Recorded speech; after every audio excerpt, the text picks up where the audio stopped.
Net निकालना it's quite easy if you have enough preparation in your graduation and post graduation. Objective level questions आने वाले हैं, बहुत direct है, but केवल पात बहुत कम बच्चे छूते हैं और वहाँ से वो लोग क्वेश्चन डाल देते हैं। क्वेश्चंस में भी बहुत वेरिएशन हो गया है कि काफ़ी बार होता है कि एक यूनिट से तो मुश्किल से एक क्वेश्चन आता है, तो वो वेरिएशन हमेशा रहेगा अब तो, क्योंकि डिफ़िकल्टी लेवल बढ़ता जा रहा है। कितना मिल जाता है? तो टोटल मैं बोलूँ SRF के लिए तो 52,000 के अराउंड मिलता है। मिलता है, अभी भी मिलता है क्या? जी बिल्कुल, अभी मैं सीनियर रिसर्चर हूँ। JRF के टाइम पे अभी तो 37 प्लस HRA मिलता है और अभी SRF में 42 प्लस HRA मिलता है। लगभग रह जाता है उन बच्चों के लिए जिन्होंने ऑलरेडी बैकग्राउंड उनका वही रहा है प्योरली। जिनका बैकग्राउंड नहीं रहा है उनका डिफ़िकल्टी होता है, उनको थोड़ा सा ज़्यादा एफर्ट डालने की ज़रूरत पड़ती है और हो जाता है। अगर आप सिलेबस पढ़ रहे हैं अपना PG का UG का तो आप अच्छे से कवर कर पाएंगे। फर्स्ट अटेम्प्ट मेरा रहा था जिसके लिए मैं शायद सीरियस भी नहीं थी और हमारे उस टाइम पर एग्ज़ाम्स चल रहे थे पोस्ट ग्रेजुएशन के और उसी दौरान हमने अटेम्प्ट किया था। नेट के लिए मैं सच बोलूँ तो मैंने इतने एफर्ट नहीं डाले थे क्योंकि उस टाइम पे मैं मास्टर्स कर रही थी और मास्टर्स के फर्स्ट सेमेस्टर से ही स्टार्ट कर दिए थे preparation. National institute of yoga science Delhi में ही है, वहाँ से मैंने BSc करी है। ये बताइए आपने ग्रेजुएशन वगैरह कहाँ से कंप्लीट किया था अपना? मैंने graduation Morarji Desai national institute of yoga science Delhi में ही है, वहाँ से मैंने BSc करी है। अच्छा, फिर अब मैं आपसे ये जानना चाहूँगा, जो आपने नेट को 3 बार फोड़ डाला, बहुत सारे स्टूडेंट एक बार ही नहीं कर पाते जी, इसको आपने कैसे किया था, क्या क्या रणनीति थी वो बताइए, और इसके लिए आपने क्या बुकलेट फॉलो की, कैसे आप अपना टाइम टेबल बनाते थे, क्या क्या पढ़ते थे, क्या कोचिंग वगैरह भी जाते थे या नहीं? नेट के लिए मैं सच बोलूँ तो मैंने इतने एफर्ट नहीं डाले थे क्योंकि उस टाइम पे मैं मास्टर्स कर रही थी और मास्टर्स के फर्स्ट सेमेस्टर से ही स्टार्ट कर दिए थे प्रिपरेशन। फर्स्ट अटेम्प्ट मेरा रहा था जिसके लिए मैं शायद सीरियस भी नहीं थी और हमारे उस टाइम पर एग्ज़ाम्स चल रहे थे पोस्ट ग्रेजुएशन के और उसी दौरान हमने अटेम्प्ट किया था। उस टाइम पे सीरियस नहीं थे, बस ये था कि एटलीस्ट अपेयर होना है, देखना है होता क्या है एग्ज़ाम और किस तरह का रहता है एनवायरनमेंट, उस चीज़ को एक्सपीरियंस करने के लिए फ़र्स्ट अटेम्प्ट दिया। सेकंड अटेम्प्ट से लगा कि हाँ थोड़ा पढ़ना चाहिए, बट डेफिनेटली यूजुअली ऐसा होता है कि हमारे कॉलेज के एग्ज़ाम चल रहे होते हैं और उसी बीच में हमारा UGC एग्ज़ाम आ जाता है, ज़्यादा टाइम नहीं मिल पाता, ज़्यादा से ज़्यादा 4-5 दिन का गैप मिल पाता है, तो उतना फोकस उस पर पर्टिकुलरली नहीं हो पाता। लेकिन डेफिनेटली हमारा जो सिलेबस है योगा का अगर देखा जाए तो काफ़ी हद तक 50 to 60% कवर हो जाता है। अगर आप सिलेबस पढ़ रहे हैं अपना PG का UG का तो आप अच्छे से कवर कर पाएंगे, इतना आप कॉन्फिडेंस हो पाएंगे कि हाँ मैं अटेम्प्ट तो एटलीस्ट कर लूँगा, और अगर थोड़ा सा एफर्ट डालेंगे तो शायद नेट भी इजीली निकल जाएगा। जिन्होंने ऑलरेडी बैकग्राउंड उनका वही रहा है प्योरली, जिनका बैकग्राउंड नहीं रहा है उनका डिफ़िकल्टी होता है, उनको थोड़ा सा ज़्यादा एफर्ट डालने की ज़रूरत पड़ती है।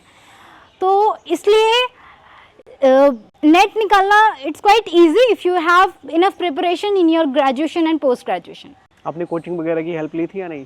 अक्सर बहुत सारे स्टूडेंट लेते हैं। ग्रेजुएशन में तो नहीं ली, बिल्कुल भी नहीं। ग्रेजुएशन में नहीं, ग्रेजुएशन में तो ये आइडिया ही नहीं था कि इस तरह की कोई कोचिंग होती है। इवन जब मैंने JRF के लिए भी प्रिपेयर करा तो उस चीज़ का आइडिया नहीं था कि इसके लिए कोचिंग भी होती है। हाँ डेफिनेटली जब मैंने JRF के लिए प्रिपेयर करा था तो पेपर 1 के लिए मुझे लगा कि आई नीड सपोर्ट, तो उस टाइम पर मैंने कोचिंग ली थी अनअकैडमी के थ्रू और मज़े में देख लिया कि हाँ भाई इसमें कुछ होता है, इसमें प्रिपरेशन होती है, तो भाई के थ्रू हेल्प से मैंने ले ली थी। लेकिन उस टाइम पे ये नहीं पता था इसमें पेपर 2 होता नहीं है। अच्छा। तो अनअकैडमी में पेपर 2 होता ही नहीं है प्रिपेयर, वहाँ पर योगा का है ही नहीं डोमेन, तो इसलिए उस टाइम पर मैंने पेपर 1 के लिए अनअकैडमी को यूज़ करा और पेपर 2 JRF के लिए तो खुद ही प्रिपेयर करा। अच्छा, जब आपने योगा को जब सिलेक्ट कर लिया था कि मुझे इसी सब्जेक्ट से करना है और आप स्टडी भी कर चुके थे इसको लेकर के, तो आपको लग रहा था कि इसमें आगे चल के करियर काफ़ी अच्छा बन सकता है, क्योंकि हर एक स्टूडेंट अलग अलग सब्जेक्ट सेलेक्ट करता है? बिल्कुल बिल्कुल। तो योगा के फील्ड में आफ्टर 12th ही मैं आ गई थी। स्पिरिचुअलिटी तो एक अलग डोमेन है, प्लस अगर करियर पॉइंट ऑफ व्यू से देखें तो ये तो था कि ग्रेजुएशन पोस्ट ग्रेजुएशन करने के बाद प्रोफेसर लाइन में इजीली जा सकते हैं और बहुत सारे ऑप्शंस, अभी तो बहुत सारे ऑप्शंस खोल दिए गवर्नमेंट ने। उस टाइम पे ये 2 पर्टिकुलर चीज़ माइंड में थी कि कुछ नहीं तो अपना सेंटर खोल लेंगे, उसके अलावा तो टीचिंग फील्ड है ही और मेरे को ज़्यादातर थेरेपीटिक एस्पेक्ट में ज़्यादा इंटरेस्ट रहा था, तो थेरेपीज़ के थ्रू, और अभी तो फ्रीलांसिंग भी इतना वर्ल्ड वाइड अच्छे से हो रहा है, तो करियर ऑप्शंस इसमें कहीं पे हर्डल्स नहीं दिख रहे। जब आपने जेआरएफ किया तो उसके बाद में जो स्टूडेंट को पेमेंट मिलती है, पैसे मिलते हैं, वो लगभग कितने आपको मिलते हैं, अभी भी मिलते हैं क्या? जी बिल्कुल, अभी मैं सीनियर रिसर्चर हूँ। जेआरएफ के टाइम पे अभी तो 37 प्लस एचआरए मिलता है, और अभी एसआरएफ में 42 प्लस एचआरए मिलता है। लगभग टोटल कितना मिल जाता है? तो टोटल मैं बोलूँ एसआरएफ के लिए तो 52,000 के अराउंड मिलता है अभी, क्योंकि अभी मेरे को एसआरएफ मिल रहा है तो उसके अकॉर्डिंग मैं बता रही हूँ। मेट्रो सिटीज़ के अकॉर्डिंग वेरी करता है, तो काफ़ी जगह पर अच्छा एचआरए है और काफ़ी जगह पर थोड़ा रीजनेबल है। ओके दोस्तों, ये वीडियो आप देख रहे होंगे, बारिश हो रही है, हम लोग इसी में ही शूट कर रहे हैं, आप इसको ज़्यादा से ज़्यादा शेयर करना। और ये जो मैम है, ये बारिश में भी आपके लिए यहाँ पे खड़ी हुई हैं। एक और आपसे सवाल है, जैसे बहुत सारे लोग इस वीडियो को देखेंगे, जो स्टूडेंट हैं, लड़कियाँ भी देखेंगी, लड़के भी देखेंगे, आप उन गर्ल्स को या बॉयज़ को क्या कहना चाहेंगे जिन्होंने कई अटैम्प्ट दिए, ना तो उनका नेट हो पाया, ना ही जेआरएफ हो पाया, उनको आप क्या कहना चाहेंगे? अगर ऐसा है कि आपका नेट भी नहीं हो पाया, जेआरएफ तो सेकेंडरी है, और आपने प्रिपरेशन, आपको लग रहा है कि मैं तो कर रही हूँ प्रिपरेशन, तो आप अपने आप से क्वेश्चन पूछिए कि आप रियल में कोई स्ट्रैटेजी आपकी है या नहीं है। रैंडमली कहीं से भी उठा के बस पढ़ रहे हो, हाँ भाई 2 घंटे मुझे देने हैं नहीं। जब तक आपकी स्ट्रैटेजी अच्छे से नहीं क्लियर होगी आपको खुद को, तब तक आप फोकसली नहीं कर पाएंगे कुछ भी। तो स्ट्रैटेजी में सबसे जनरल चीज़ है, क्या आपको अपना सिलेबस पता है? कॉपी बंद करके आप अपने सिलेबस को रिमाइंड कर सकते हैं बिना उसको देखे।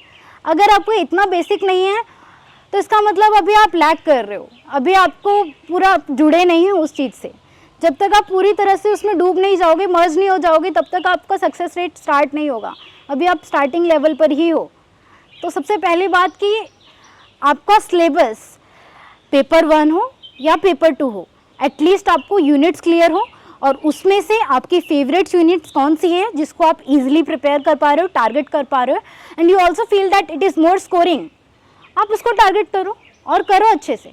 और जहाँ पर आपको लग रहा है कि यहाँ पर मैं थोड़ा लैग कर रहा हूँ, उसको थोड़ा सा पर करना सब पूरा सिलेबस, ऐसा नहीं है कि सिलेबस में आपको जो अच्छा है बस वो करके चलेगा और छोड़ दिया, क्योंकि अभी बहुत ज़्यादा वेरिएशन हो चुका है। जब मेरे टाइम पे तो पर्टिकुलर हाँ ये था कि 5 क्वेश्चन इससे आएंगे, 5 क्वेश्चन इस यूनिट से आएंगे। अभी तो बहुत ज़्यादा वेरिएशन हो गया है, क्वेश्चंस में भी बहुत वेरिएशन हो गया है कि काफ़ी बार होता है कि एक यूनिट से तो मुश्किल से एक क्वेश्चन आता है, तो वो वेरिएशन हमेशा रहेगा अब तो, क्योंकि डिफ़िकल्टी लेवल बढ़ता जा रहा है। तो आपको अपनी स्ट्रैटेजी हमेशा उसी हिसाब से रखनी होगी और उसके अकॉर्डिंगली आपको प्रिपेयर करना होगा। कुछ बुकलेट वगैरह आपको याद है पेपर 1 के लिए जो आपने उस टाइम यूज की होंगी? पेपर 1 के लिए मैंने बुकलेट केवीएस मदान स्टार्टिंग में जब मैं नेट की प्रिपरेशन कर रही थी तब कर रही थी, और उसके बाद जब मैंने सीरियसली स्टार्ट करा तो नवदीप कौर मैम को मैंने अनअकैडमी पे फॉलो करा था, तो उनके थ्रू मैंने पेपर 1 की प्रिपरेशन करी थी। उनकी बुक भी उस टाइम पे न्यूली लॉन्च हुई थी। बुक से तो मैंने कम ही प्रिपेयर करा था, लेकिन थोड़ा सा हेल्प ली थी। ज़्यादातर मैंने उनकी वीडियोस को देखा था, और सीरियसली बोले तो मैंने पेपर 1 में इतना फोकसली नहीं करा। सब्सक्रिप्शन मेरे पास ऑलरेडी अराउंड 1 ईयर तक रहा था, लेकिन मैं सिर्फ वीडियोस को देखती थी। एटलीस्ट ये होता था कि टच में रहूं, क्योंकि ग्रेजुएशन पोस्ट ग्रेजुएशन की पढ़ाई ऑलरेडी चल रही है, तो इतना था कि टच में रहूं। और ऊपर से डिमोटिवेशन का एक और कारण था कि कोविड पड़ गया था, तो डिले होता जा रहा था, तो प्रिपरेशन रखते फिर डेट पोस्टपोन हो जाती, तो उस वजह से मोटिवेशन लेवल डाउन होता।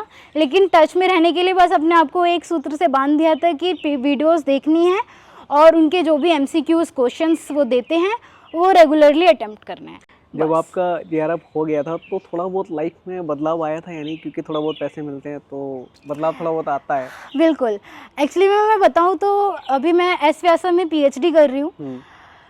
पीएचडी में मेरा एडमिशन हो गया, और that is my one of the dream place, जिसमें मेरा टारगेट था कि यहाँ पर जाना है, और लकीली बाय गॉड्स ग्रेस वहाँ पे हो भी गया मेरा। और उस टाइम पे मेरी जेआरएफ की प्रिपरेशन चल रही थी, क्योंकि कोविड का टाइम था, तो कोर्स वर्क हमारा ऑनलाइन था। थोड़ा सा चीटिंग करके क्लासेस थोड़ा सा वहाँ पे कम ध्यान दे के फ्रेंड्स की हेल्प से वो चीज़ कवर अप हो जाएगी ये सोच के वहाँ पे थोड़ा कम ध्यान दिया और अपनी प्रिपरेशन पे ज़्यादा ध्यान दिया। लास्ट 3 मंथ में हमारा नवंबर मंथ में आई थिंक एग्ज़ाम हुआ था, नवंबर के स्टार्टिंग वीक्स में, और मैंने सीरियसली प्रिपरेशन स्टार्ट कर दी थी अगस्त से ऑलमोस्ट। तो वो बोलूँगी कि लास्ट 3 मंथ मेरी अच्छे से मैंने प्रिपरेशन करी थी। पेपर 1 भी फिक्स कर दिया था कि मुझे ये यूनिट और इतना पोर्शन आज कवर करना है और योगा को तो इतना रिवीजन आज करना ही है। योगा को अगर आप योगा की फील्ड के हो ना, आपको योगा को तो मतलब पी जाओ आप घोल के, इस तरह से प्रिपेयर करो, क्योंकि वहाँ पे आपको कौन सा सूत्र कहाँ से पूछ लेंगे नहीं पता। खास तौर पे पतंजलि योग सूत्र बहुत डीप लेवल के क्वेश्चंस पूछने लग गए हैं। जो लास्ट पाद यूजुअली बच्चे क्या करते हैं, 4 पाद होते हैं उसमें पतंजलि योग सूत्र में। स्टार्टिंग के पाद तो अच्छे से पढ़ लिया, 3 पाद्स में पता है कि हाँ बहुत ऑब्जेक्टिव लेवल क्वेश्चंस आने वाले हैं, बहुत डायरेक्ट है। बट कैवल्य पाद बहुत कम बच्चे छूते हैं और वहाँ से वो लोग क्वेश्चन डाल देते हैं। हाँ, ये एक चैलेंज रहता होगा स्टूडेंट के लिए। बिल्कुल, तो ये चीज़ है, इसीलिए मैंने बोला कि उसको पी जाओ। आपको एटलीस्ट सूत्र नहीं याद हो रहा, सूत्र का मतलब पता होना चाहिए, एटलीस्ट संस्कृत के वर्ड्स का आइडियाज़ होना चाहिए, सो दैट आपको पढ़ के इतना आइडिया हो जाए कि हाँ इसका रिलेवेंस किस लाइन से है, किस मीनिंग से है, आप अटेम्प्ट कर पाओ उसको ईजिली, इतना होना चाहिए। क्योंकि डेफिनेटली योगा की लाइन में अगर आप स्विच करके आ रहे हो किसी और स्ट्रीम से, तो डिफ़िकल्टी होती है बच्चों को संस्कृत की, क्योंकि टेक्स्ट बुक जो है हमारी यूजुअली ट्रेडिशनल टेक्स्ट बुक जो है संस्कृत में है। बच्चों को डिफ़िकल्टी होती है अंडरस्टैंडिंग में, वो क्या करते हैं बस कमेंट्री को फॉलो करते हैं इंग्लिश वाली। अगर खाली कमेंट्री को फॉलो करेंगे तो आप चीज़ों को नहीं पकड़ पाएंगे एग्ज़ाम पॉइंट ऑफ व्यू से। तो इसीलिए एटलीस्ट आपको पढ़ के थोड़ा सा मीनिंग अंडरस्टैंडेबल होना चाहिए ताकि आप इजीली अटेम्प्ट कर पाओ। ओके।